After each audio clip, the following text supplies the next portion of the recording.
inda za mu faro daga jamhuriyar Nijar. A yau Lahadi ne ake sa ran 'yan Nijar ɗin za su ci gaba da zanga-zanga a birnin Yamai domin neman Faransa ta janye sojojinta daga ƙasar.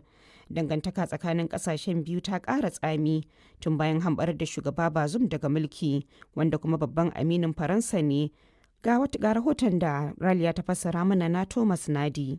Faransa, wadda a da ta yi wa jamhuriyar Nijar mulkin mallaka, na kokarin ganin cewa ta ci gaba da tasiri a kasar duk da adawar da ake ci gaba da nuna mata a cikin kasar.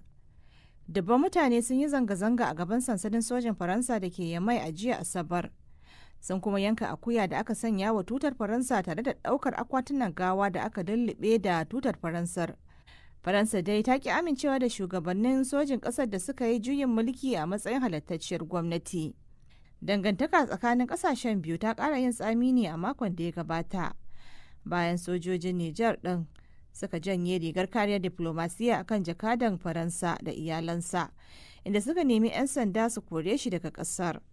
A baya-bayan nan ne shugaba Emmanuel Macron ya jaddada matsayin ƙasarsa wajen yin Allah wadai da juyin mulkin da sojoji suka yi a ƙasar, tare da marawa demokradiyya baya. A gaida Raliya Zubair.